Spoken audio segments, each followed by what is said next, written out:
Hi students, welcome to Vidyanagar online classes.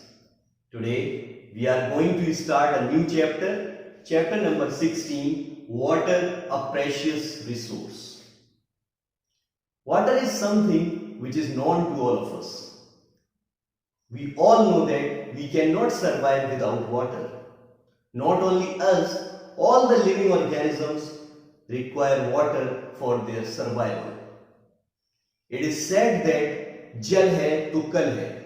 What does that mean?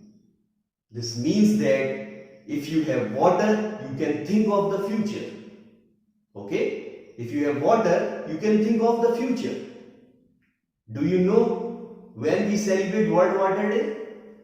Yes, we celebrate World Water Day on 22nd March every year. Okay? On 22nd March, we celebrate World Water Day every year.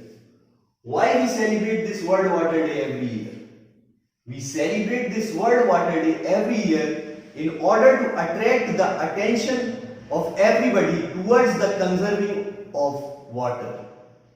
As we all know that water is very precious to all of us. So in order to attract the attention of everybody towards the importance of conserving water, we celebrate this World Water Day on 22nd March every year. Do you know how much amount of water is required by per person per day? According to the United Nations, the amount of water that is required for drinking, washing, cooking and other activities is 50 liters of water per person per day. How much? 50 liters of water for one person per day. That means around 2.5 buckets of water are required by one person per day. So if you are getting that much amount of water, that is 50 liters of water, then you should consider yourself a fortunate.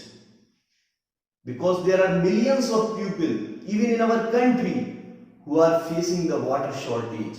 They are not even getting that much amount of water. In some places there are acute shortage of water. Taps running dry, long queues for water, even the fights and protests for the demand of water. So there is acute shortage of water in some places. It is not only in our country. Water shortage has become the concern throughout the world. Even it is estimated that from few years from now, 1/3 of the people of the world would face water scarcity. 1/3 of the people, just imagine, they would face water scarcity. Before discussing why water is getting scarce, let us discuss how much water is available for us. How much water is available for us. If you look at the picture of the earth, it appears blue. Can you tell me why it appears blue? Yes, it appears blue because 71% of the earth's surface is covered with water. How much? 71% of the earth's surface is covered with water. And almost all water is contained in oceans, seas, lakes, rivers. Okay? So do you think all this water is fit for us? No, most of the water is not fit for our use. The water that is fit for our use is just fresh water. Okay, it's just fresh water.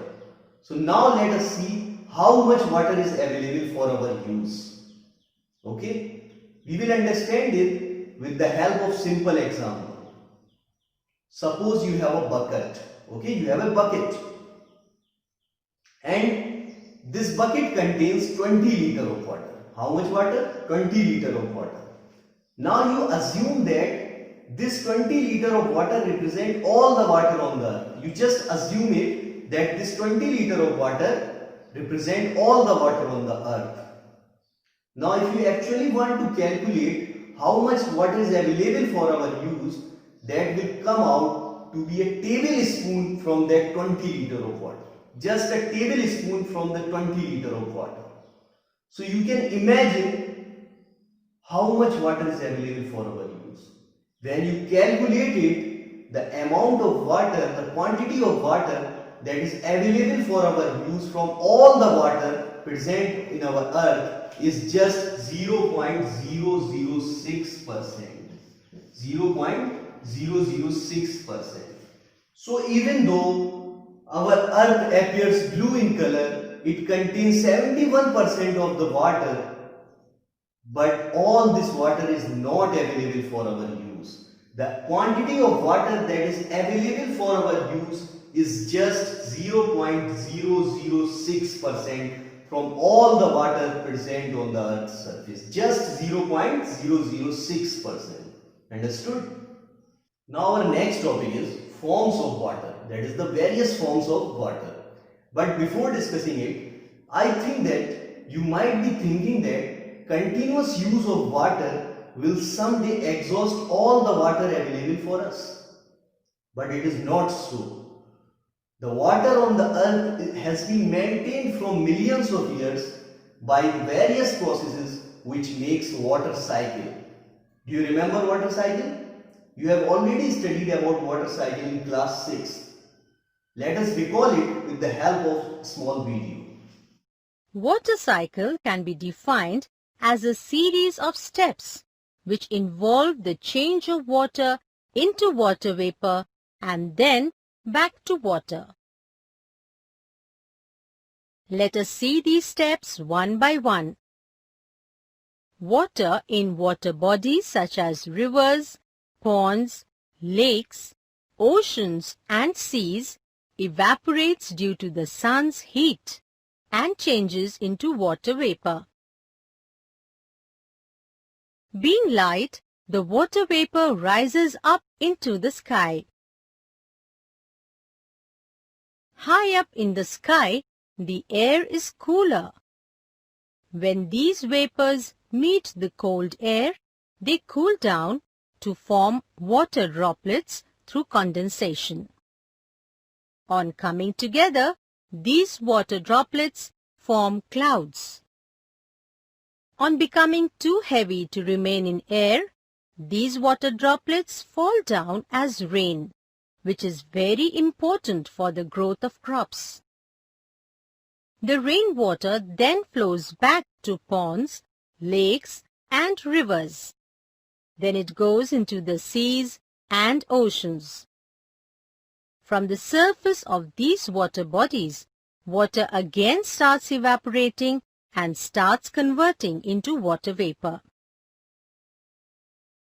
This is how the water cycle goes on repeating in nature and helps in maintaining the water level on the Earth's surface.